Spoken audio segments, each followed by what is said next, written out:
If you want Colts talk all year long, you're in the right place.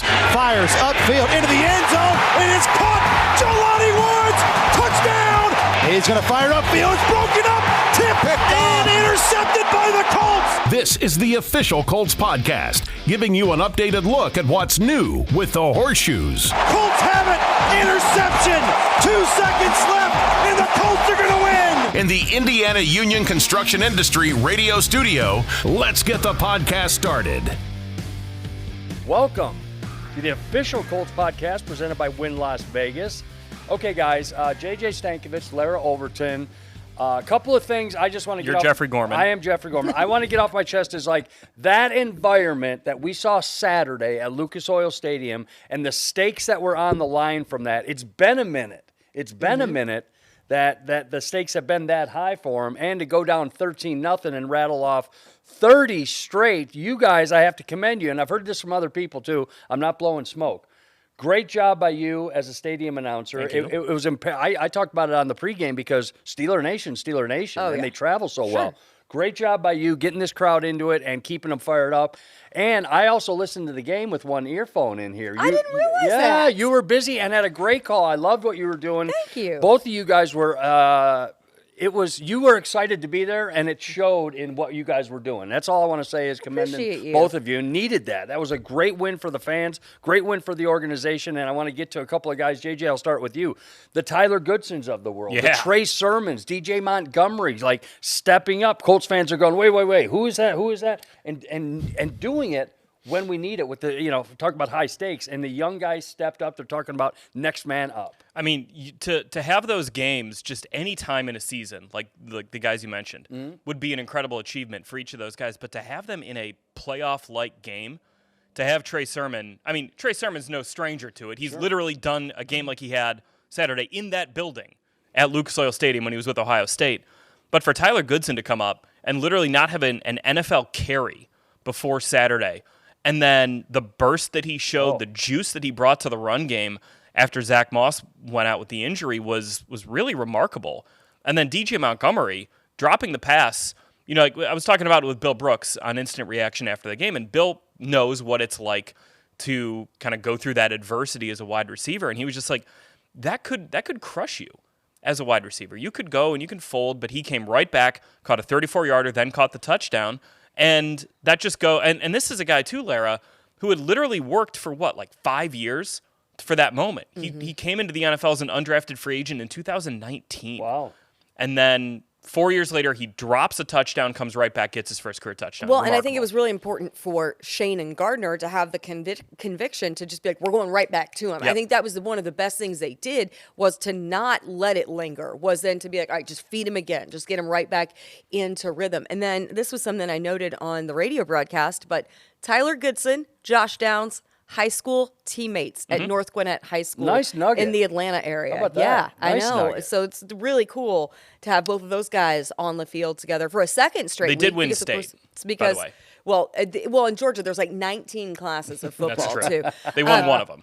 But that's a second straight week for Tyler Goodson. And you start to see, too, what he can give you in complement to the guys like whether it's Zach Moss, we'll see what his injury situation is moving forward, or Trey Sermon, who have, the power as the runner, but Goodson also has the ability as a pass-catching back in addition to running the football. But so excited for all those guys. It was really fun to go in the locker room and see the swarm around Trey Sermon, get to talk to him about making the most of that opportunity. And that's something that I talked with Shane about for Colts 360 this week. Was I asked him, as a coach, how rewarding is it you never want to lose guys, especially huge playmakers like Michael Pittman Jr. and Zach Moss, but it's inevitable, right? That injuries are gonna happen.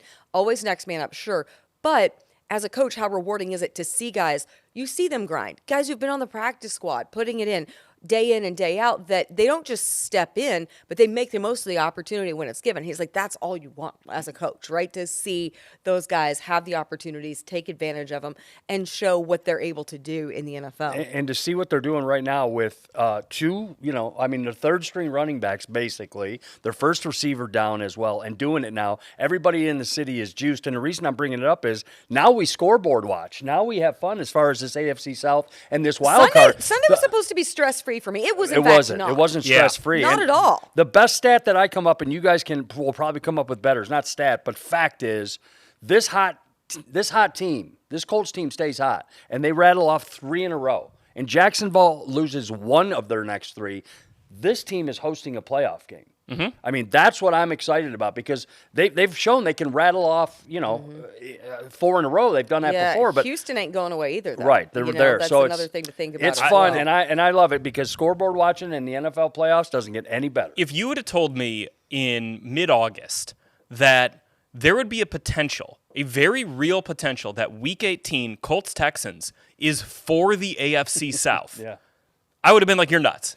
There's no way both of those teams are going to be in contention. Maybe one, okay, maybe CJ hits, maybe, things break right for the Colts, but no way both of those teams, and the Jaguars, they should be fighting to be the 1 seed. Right. But right now, Jacksonville, if they lose to the Buccaneers this weekend, and the Colts and the Texans both win, the Colts and Texans will be tied for first place in the AFC South, and will control if they both win in Week 17, Week 18 is for the AFC South. That would be unimaginable. That'll be flex game. Look forward to that being that'll be one of those. That one, by the way, you might see Bills Dolphins get that Sunday night treatment in Week 18 because that could be for the AFC East. Yep. But you might see Colts Texans. Maybe that gets like a Saturday night treatment. I was going to say that could be a Saturday, right? Yeah, Situation. the NFL is going to play 2 games on Saturday. Traditionally, they played 2 games Saturday and then. I like a good old Saturday NFL game. That was fun. I like that on against the Steelers. The whole thing. I'm saying for your game day, for your work day, you like the Saturday, right? I mean, it's a short week. It makes the week a little hectic, but I loved it on the back end. Also, for the first time, I actually subscribed to NFL Red Zone because I'm not home on Sundays, right, during the season What'd you to be able think? to watch. It is straight sorcery. That's Scott Hansen. It's unbelievable. Yeah. I love Scott, know Scott very well. And I've watched before, when it's like you'll be, when you do have a Sunday off, when it's either bye week or you play a Thursday game or whatever. So I've watched Red Zone before. But to have that ability in my own house we have the 3 TV set up there in the, so we can do all the watching and everything. It was the big amazing. So 2 big serving helps. spoons. It also helps because you're not at the mercy of whatever game is in your market. That's just... So we had a bit of a confusing situation on Sunday where, my kids are 4. They're becoming big Colts fans. And they know, well, we don't want the Titans to win and we don't want the Texans to win. We've been over this. What a Very conundrum. confusing when we put on the Texans-Titans game and we're like, we really want the Titans to win. I just got this look from like, but the Titans are stinky. We don't... What? Like, no, this time we want them to win. Welcome to scoreboard watching.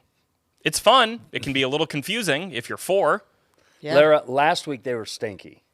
Stinky. Yeah. Yeah. And now they're, I'm with you on that. I mean, we'll be big Titans fans potentially in Week 18 too. A lot. That's what I love about this thing is you start going, Who do the Titans have in Can't 18? stand them, Jacksonville but let's go. at home. Week 18. And Oh, watch. I did not realize. And we're watching this week as well. Don't know what's going to happen with Trevor Lawrence with concussion protocol coming out. That'd be a first. I mean, he's been, showing Plus, up. they had the bum ankle. Plus, he's got that thing going. So, hey, what the Colts did with sacks this year, let's touch on that really quick with Nate Ali with 46 on the year and stuff. Ties the franchise record in the Indianapolis era, by the way. Correct. A lot of great pass rushers here. A lot of great pass rushers. I mean, it's the sacks and it's the takeaways, right? Colts are 3rd in the NFL in sacks and 3rd in takeaways. That is a kind of defense that when you get into these games, these playoff caliber games, and you can say, you know what? We can lean on, we're going to get the quarterback down and we're going to take the ball away. Those are negative drive-killing plays or literally plays that end drives. Those are things you can lean on in a playoff race where it's going to get tight. You're going to get into these big moments. Can you go take the ball away and give momentum to your offense? Can you get a sack on 3rd and long and knock a team out of field goal range? Those are 2 big things I think the Colts can lean on defense. And again, they're top 3 in the NFL in both categories. That's a good place to be. Well, and the other thing, too, about the sack numbers is how well dispersed it is across the defensive front. All the different guys you have who have gotten to the 13 quarterback. players. Exactly. And you think about the stretch, too, of 6 games without Grover Stewart up there, and they're still on that pace as well. I think that's what's been really incredible is to watch, a guy like Dio Adangbo really come on, this year. Samson Ebicom, new guy who comes in this year and steps in immediately, proves to be a force on the edge. That's really what's been, I think, a testament to that group, is just the ability for so many different guys to get home on the quarterback. Also, hats off, Tyquan Lewis, Ed Block Courage Award winner. He's been one of those guys up front after all he's been through. We talked about the perseverance, the resilience of, guys like DJ Montgomery and Tyler Goodson and Trey Sermon. How about Tyquan Lewis, too, in the year that he is having? Julian Blackman told me that his nickname for Tyquan Lewis is the Conqueror. The Conqueror. Because of everything that he's overcome, back-to-back season-ending injuries, everything. And I was like, I love that. Love that. He sits at his locker and he's got those two, when you look at the surgeries that he's had on his knees when he's wearing shorts like this, and you're just, this game, and it's like the violence of this game and the rehab and stuff. He's got two of them going and come back. Congratulations again. That's a huge love it. Just deal. a guy who doesn't get enough recognition and he's for what he does. Well loved. I remember when he first came in, sort of quiet. Now just, running that locker room and running that defensive line room. He does. And that's one of the things. And you think about, of course, like a guy like DeForest Buckner, leads that group, certainly. But Nate told me, he's like, Tyquan is one of the best mentors that I have to young guys in that room. He also leads the whole defensive line in prayer. So that's like he's taken on this whole, role in terms of not just embracing on the field, but off the field and what he's able to do. All right. So glad. I love it. Hey, I go first in this one because I've got the paper. So I'm going to say defensive side of the football, Larra. Defensive side of the football. Pro Bowlers this year. Let me go first. DeForest Buckner. Yeah, I mean, Buck is What that do you have guy. to say? But see, it's not a layup if you haven't been watching the Colts all year, because you look at DeForest Buckner's stats and you're like, But then you turn on the tape and you're like, oh my gosh. Pittsburgh tried to have tight end Pat Freiermuth block DeForest Buckner on a play, and Buck literally blocked Freiermuth into Najee Harris, bounced Najee Harris off of his lane, goes outside, EJ Speed comes, bam, forced fumble. That's what he does. Don't have your tight end try to block DeForest Buckner. Flip side, if you want to have Drew Ogletree block TJ Watt, that went pretty well. Right. I know everyone watched the Quentin Nelson highlight where he's screaming downfield and Joey Porter Jr. makes a smart business decision to get out of the way. If you watch that play, look at Drew Ogletree. He locks up TJ Watt on that play. So, it's not always a bad thing to have a tight end block a defensive player unless that player's DeForest Buckner. That's a win-win. Who do you like Pro Bowl-wise, defensive side? Oh, Zaire Franklin. Leads the league in tackles and missed a game. Still leads the league. Yeah. He was at 150 plus, if you're 149. 149. He's at 149. Yeah. That's one ahead of Foye Oluokun right now. I've said it, and I've said it to him in an interview months ago, but just be ready because it's coming. The Zaire Franklin story will be on a television or movie screen near you not to come back for just his journey to where he's going. He's incredible. Oh, an incredible one, and one of the leaders in the locker room. Offensive side of the football. Who are we looking at? Pro Bowlers. Who's had that type of year? Give me Quentin Nelson. Yeah? Like you another guy, you turn on the tape and you watch Q, and you get the pulling play, and that's going to be kind of seared in everyone's mind. But like you just go and you look at just some of the down-to-down stuff that he's doing. Like he is playing at a Pro Bowl level once again. I would say he's even probably playing at an All-Pro level. He's only allowed 1 sack this year. He's only one of 8 guards to allow 1 or fewer sacks, like regular starting guards. And yeah, I mean, Q is just that offensive line right now is playing at a high level, but Q and Ryan Kelly, I think, should be in this conversation too. Really? But did you guys see Ryan Kelly was on the Today Show today? Yeah. Ryan and Emma, along with their twin boys. If you haven't watched it, go watch the segment. Nice. It was incredible. It's great. I was almost late for work because I was like glued watching. He should also probably be in that Pro Bowl discussion. But for me, Q is like, you give me, if you're telling me you can only pick one offensive lineman, like give me Q. He's playing so well. MPJ, we're watching. Yeah. We're watching what's happening. Obviously, coming out of the Pittsburgh game where he did and was out of the game, as we all saw. What he's on, I mean, it's almost like death taxes and 10 catches and 108 yards for exactly. MPG. Second in the league in targets right now, going into, what are we, week 16? No, yeah, 16, right? Yep. I was like, the math is catching up to me at this point. But I think what you look at Pitt, it's also looking at the situations in which he rises to the occasion. It's, making those incredible contested catches. And then in situations, got to have it situations, the ball's going to him. He's still makes catches draped in coverage. I'm thinking about the Baltimore game, the win there. Think about that overtime game in Nashville to beat the Titans. Everyone knew where the ball is going, yet still Michael Pittman Jr. finds a way to come down with it in those critical situations. So to me, it's not just the numbers, it's the situations in which he's being targeted and making those grabs, because he doesn't have maybe, the total yardage numbers that other guys have or the touchdown numbers that some of the other guys have out there. But when you look situationally, when you think about kind of it's like that whole conversation about an MVP, right? Most valuable. He's the most valuable weapon in terms of receivers in that offense and one of the most valuable in the league. Going to need to see if he can. I mean, there's nothing you can do to pass through the concussion protocol. It just, it happens or it doesn't. Well, he does have the benefit of the one extra day. The one extra day is nice. That can help, But again, there's nothing Michael Pittman Jr. can do to force his way through the protocol. This isn't like fighting through a hamstring injury. We'll see if he plays on Sunday. DeMonte Casey, by the way, suspended for the rest of the season, including the postseason. A lot of people are saying, and listen, I am just telling you what I'm reading. Some are saying you can't play the position anymore in the NFL if that's what it's going to be. Far as that you've got that side, it's inevitable. He was coming in around that angle, he couldn't do it. And on the other side is saying, hey, you're a headhunter and you're out. Where do you guys stand on that as far as the hit goes? I'm not trying to get anybody in any hot water here, but I'm saying bang bang plays, and the reason that he's gone for the rest of the year is his resume. Yeah, that's what it is. That's why. That's what it is. Particularly not that hit maybe, but for his resume. Yeah, he got fined 5 times prior to this for unnecessary roughness. And, I mean, look, agree with it, disagree with all you want. If you lower the crown of your helmet into a defenseless receiver's head, you're going to get ejected and you're probably going to get suspended. That's just what – disagree, agree, whatever. The NFL is trying to do whatever they can to legislate concussions out of the game. There are always going to be concussions in the NFL, but you're trying to lower it.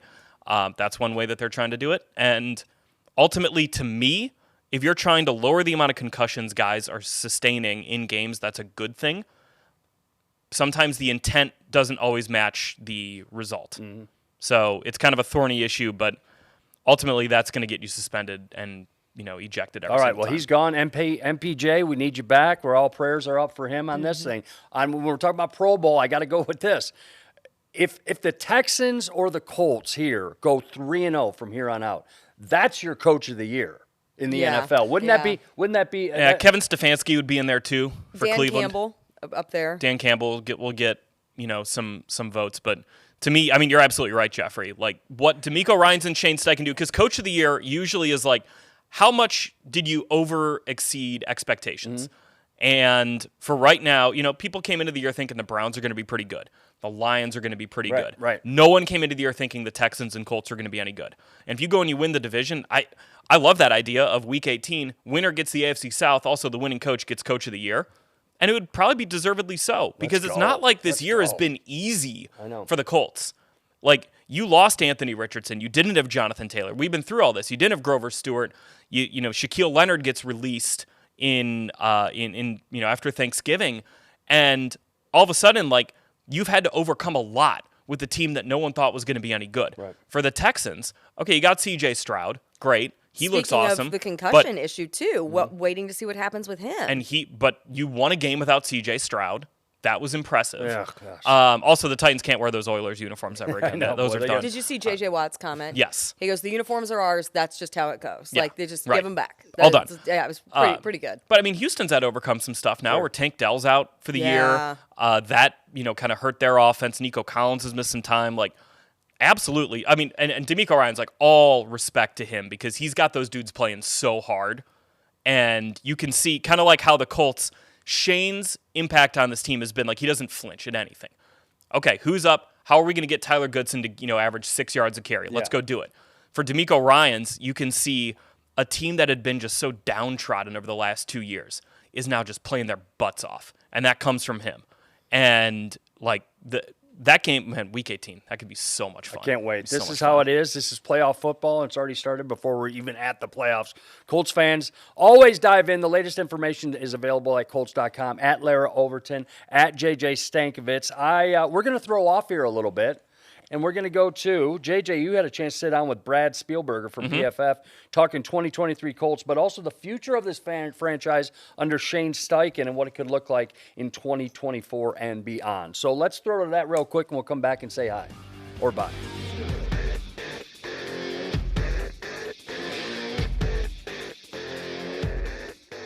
All right, joining me here on the official Colts podcast from Pro Football Focus, salary cap analyst and a good friend of mine, Brad Spielberger. Brad, thanks for hopping on with me here.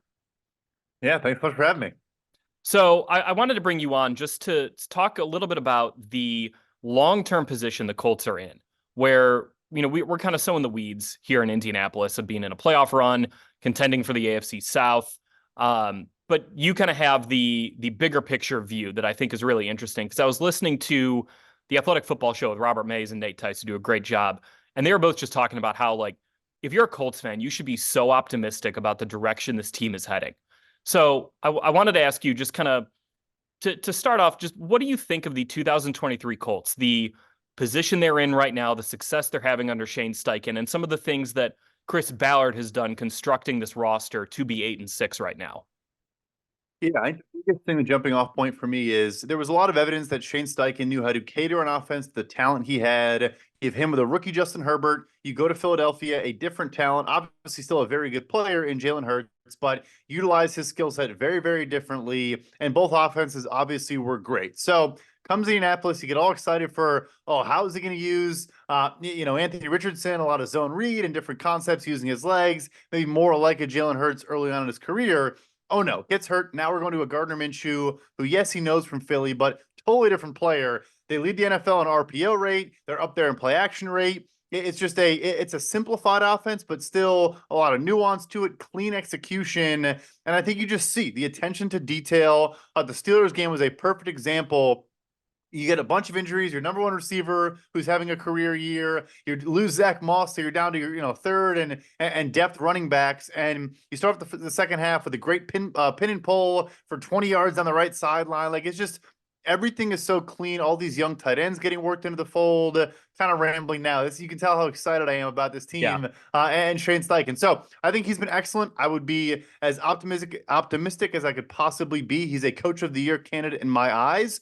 And then Ballard, I think, is having like kind of a bounce back where it's not even just a good draft class and Samson Ebukam. I know they don't dip into free agency often. It's good that when you do dip in, you get a phenomenal hit like an Ebukam, but also, you see that there was talent there last year. A lot of guys just didn't play up to their ability. Maybe they weren't being put in positions to succeed. Obviously, the coach that left also didn't make it through the year in Carolina. So, yeah, I think everyone's flying high. The offensive line's playing better. But, yeah, it all comes back to me. You now know you have a head coach on the offensive side of the football who I think can adapt to the talent he has, which is the best thing you can say about a coach.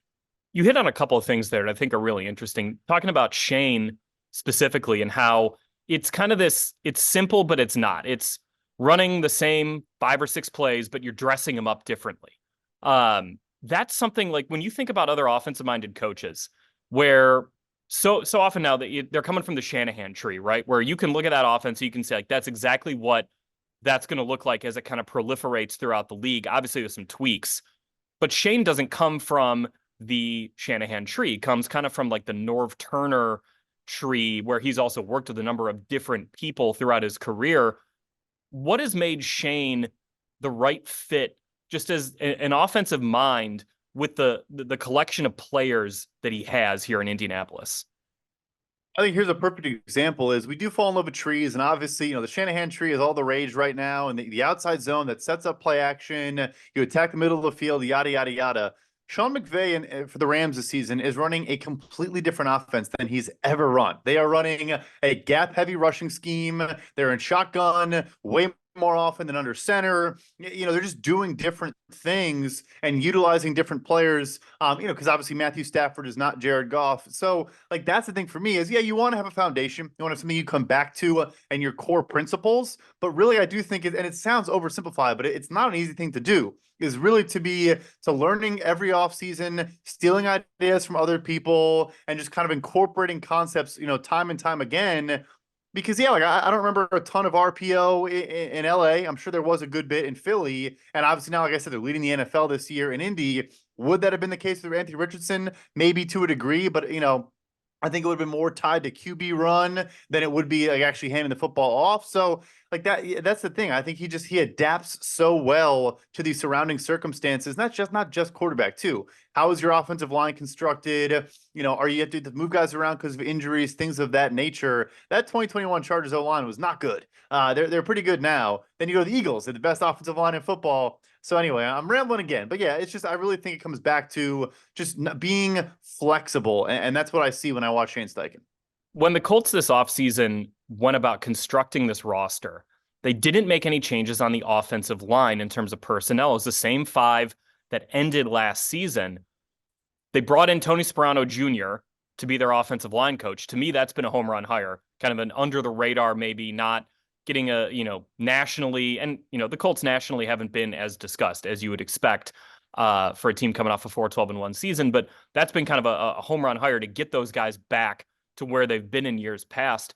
Just how much impact can one right assistant coaching hire have when you're looking at roster construction? And, context matters so much. Like, you get the right O-line coach in there, and all of a sudden this group's playing like a top 10, 15 unit in the NFL again. Just how much does that matter? It's huge because you also, you have specific examples to where Bernard Ryman, I think, has taken a massive leap. Not that he was bad last year, but just limiting the negatives, learning the nuance of football, more comfortable on an island now in particular pass sets. He's not reaching and grabbing too early. He's patient. He has good use of his hands, gets into defenders' chests, and things that a guy that was newer to football probably wasn't going to be good at right out of the gate. But it also goes to Ballard trusting, the guy likes drafting athletes. Go look at the, Spark scores or RIS scores of his draft class. It probably starts with a 9 when it's a Chris Ballard pick. But, you need development of those athletes. It doesn't get you all the way there. So Sparano comes in, not only him too. Will Fry's at right guard. I think his evolution this season has been really, really impressive. I mentioned the pin pull and the moving the guards. Look, is he Quentin Nelson? Not a lot of people are Quentin Nelson, but he's comfortable in space. And I think from the first month to now, you've seen him with cleaner footwork, crossing the line of scrimmage. I think he doesn't overset and just kind of gets right into the chest of defenders, knows where to be, not panicky, just confidence. And I think that confidence is evident in all these young players and the veterans. Ryan Kelly playing great again, Quentin Nelson bouncing back. I think Sparano's been an excellent hire, no question. So we think about building blocks for this team going forward. You have the coach in Shane Steichen.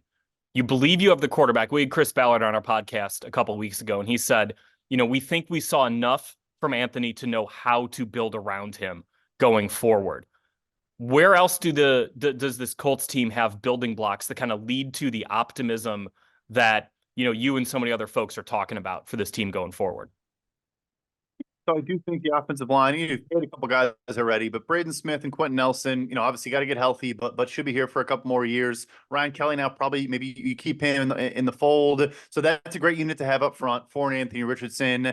Look, I think Michael Pittman obviously needs to get extended or do something there contractually, but I think he has taken that step forward and shown you he can be, the number one option in offense, a high volume guy, always been a high target player, but more splash plays this year. I think creating better separation, crisper route running from him. I think he's been excellent. So the offense, I think you still could, though, probably add some more, pass catching options. I mentioned the tight ends. I love their stable, maybe the deepest stable of tight ends in the NFL at this point. Ogletree's been great. Colin Granson's been a good player for them for a while now. So, yeah, I think those are the building blocks there. Defense is interesting. A lot of free agents there as well. Kenny Moore in the slot, Grover Stewart now back from his suspension. Obviously a massive piece of that run defense. Both those guys need to get paid. Julian Blackman's been interesting. He's been playing way down in the box a bunch this year compared to a deep third free safety. And I think it's been a really good adjustment for him. Obviously coming off maybe the best game of his career or season, with the interception this past game. So the defense probably needs a little more help, right? DeForest Buckner is a foundational piece, but getting up there in age. Kwity Paye and Deo Dangbo, good young players, but I think that side of the ball is going to be interesting. I think maybe you spend some early capital there and try to add in some force multiplier, elite talent at premium positions. A lot of good players. Maybe needs to get some great players on that side of the ball. Talk to me about the resources the Colts have next year. What's that looking like? It's looking great. So I mentioned they don't really dip their toes in the free agency waters all that often. And, sometimes you want to, and we mentioned Ebicam has been a great signing, but they have a ton of resources at their disposal. Obviously, the draft pick's not going to be quite as early as maybe many expected, but top 5 in projected cap space as of right now in the NFL, about $73 million, using a $242 million projection. That is what it sounds like based on some conversations between the league and the teams is where it's going to end up. So, top 5 in cap space. You do have a lot of players under contract, but it is going to be interesting. Obviously, Pittman, Moore, Stewart, Blackman. I might even be forgetting some guys too. They do have a lot of pending free agents, but also, the resources to retain the guys they want and maybe add some more talent as well. What about the rest of the AFC South? Like, where do you see this division going with all 4 teams potentially having young quarterbacks on rookie contracts? It's pretty remarkable. Yeah, it could go from a division that, at times is viewed as one of the poor in the NFL to maybe the best division of football if these guys pan out like it looks like they can. So resources wise, the Titans probably should have torn this whole thing down before 2023. They obviously choose not to, and I get it. Mike Vrabel can get more out of talent than most coaches, but you kind of prolong the inevitable rebuild there by a year. Do you keep DeAndre Hopkins for another season? Do you keep spending on some players that probably, you're not going to contend? So they're the furthest away right now, I would say, just because they kind of have to go through a roster redo. Houston's books are pretty clean. Nick Caserio always signs these 1-year free agent deals, keeps optionality at his disposal. Had the first round pick from Cleveland, so they give up their own, but they do have a first round pick still this year. And then Jacksonville's interesting too. Not a lot of pending free agents, but they have spent, a lot of their money now. Do they retain a Calvin Ridley at receiver? What do they do there to add more weapons, more offensive linemen for Trevor Lawrence? But they're not in a bad spot. But yeah, Indy is probably in the healthiest of all 4 of those. It's all about those quarterbacks developing. For a team that, no one really expected to contend nationally, and that doesn't matter within the walls of this building, but to be playing these meaningful games in December, to get a relatively young roster this experience, whether you make the playoffs or not, can that be a springboard too for the Colts of, hey, okay, now Josh Downs knows what it looks like. Now Juju Brents knows what it looks like. Now Drew Ogletree knows what it looks like for those guys next year to take the next step in their careers and also build a team that could be contending again for the AFC South in 2024. I think it's huge for both, the mentality reasons and just like you said, seeing what it looks like, understanding playoff football, but then also the football component of, all right, the opponents get tougher, the film study and the matchups are way more dissected. So maybe you see some looks you've never seen before, or you're Josh Downs, you're getting more attention than you have all year long because people say, oh, we can't leave this rookie alone. Like this guy can make plays. So I think or Juju Brent's kind of getting picked on a little bit potentially, even though I think he's been one of the better outside corners when healthy, in Indy. So I think it's massive. I really, really do. Both for the kind of intangible reasons, but also legitimate football reasons of just playoff football and regular season football are a different sport in a lot of ways. All right. Well, Brad, I got to say, being a Bears fan for 3 hours on Sunday was an excruciating experience. So hats off to you for going through that every waking hour of your life.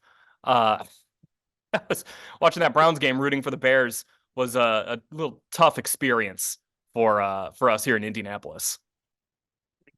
To help. We would have helped out a lot of AFC teams. There's like 10 teams in that cluster, and yeah, we would a lot of AFC teams would have been like, "Thank you, Chicago," but you know what it's like.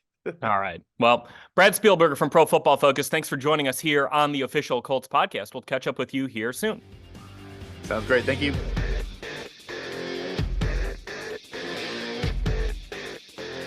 You and Bradley, good friends. Yeah, we know each other a little bit from Chicago. Okay. I wanted to bring him on though because we're so in it with the Colts right now. Like we're in the playoff race, we're in the AFC South race, we're day to day, week to week here. Bringing someone on to be, to kind of explain what this all means in the context of everything else. Like what's the direction of this franchise? And it is optimistic. It was so good to hear from Brad. And the whatever happens the rest of this season, this team's arrow is pointing firmly up in 2024 and beyond. One comment I heard about Shane Steichen, best play caller in the building since Peyton Manning. Nice. Well said. Well said. Did you get anything? Did you dig anything up or see anything interesting on the sidelines on Saturday? I feel like you're hunting for something. I'm not. I was sort of a little bit. I'm following. I was reading a little bit on the script. If we got anything from the sidelines that maybe we got a little nugget on. I don't know. I'm trying to think. Wait, I feel like this is a pointed question. No, No. It was very open ended when I threw it on the rundown. Yeah. Of like, because when I went back where? and I watched, I'm sorry about that. I see it. there now. it is on the rundown. It's noticed on the sideline. So like the example, Larra, that was in my head when I wrote this down, which I brought up earlier, was the like Drew Ogletree just locking up TJ Watt on the Goodson running play where he gained 31 yards. This is why I should look at the rundown. And well, it makes it more spontaneous. Yeah, it is. I think it's better. But like that was like something that was like, I noticed that when I was rewatching the game. Like, oh man, that was a great block by Drew. Like, let's give him some love here. But I always think you bring like great notes from the sideline of like, I noticed this or that down there. I think it was probably for me was watching after DJ Montgomery's touchdown, like the eruption on the sideline, and like one of like Jonathan Taylor running over to like Tyler Goodson, Trey Sermon, DJ, and like just like hyping those guys up like crazy. You know, I thought that was like something that was just really cool to watch him get so like fired up for those guys, see, you know, what they were able to do and what they were able to bring. Oh, okay. Here it is. Here is something that just I had to talk my way through it. I think my favorite observation, and I'm yelling in Matt Taylor's ear as it's happening. God bless Matt, because he's hearing 10 different people, and I am not a quiet voice. So, you know, if I'm losing my mind about something, usually I'm trying to like emphatically, you know, direct his attention to something. So when EJ Speed got the forced fumble, but they did not initially call it a forced fumble, I think they ruled him down by contact, right? EJ is doing this, and I'm like, Matt, EJ's telling Shane to challenge it. He's telling Shane to challenge, and you can see like Shane's trying to like talk to the guys upstairs, you know, trying to figure out whether he should pull the flag, this or that. I mean, and EJ is just like with conviction. And I heard him talk about this after that's the first time he's been in this situation with Shane where he's tried to insist that he challenge. So he's kind of working through this like, I kind of got to convince coach, or I feel pretty strongly about this, but like, is Shane going to be receptive? So there's this whole like feeling out process. And then seeing Shane, I mean, that's the other thing too, is like, when you have a player who is that convicted on the sidelines, who's telling you, like, you're going to be receptive, right? So watching, like, the chain of command unfold, challenge it, successful, and then all of that. So it was really fun because they're obviously, Matt and Rick are trying to watch the film to break it down. They're not necessarily looking at how demonstrative EJ's being down there. So that was one thing that's really fun, is how much credit EJ should get, not just for the play itself, but to be sure he's relaying. He's coaching. The flip side to that, you being down on the sidelines, me being up in the PA booth, is I hear all the production chatter that we have. And credit goes to our tape people and Shelby Simpson, our game day producer, for immediately getting the right angle of that replay up on the video board.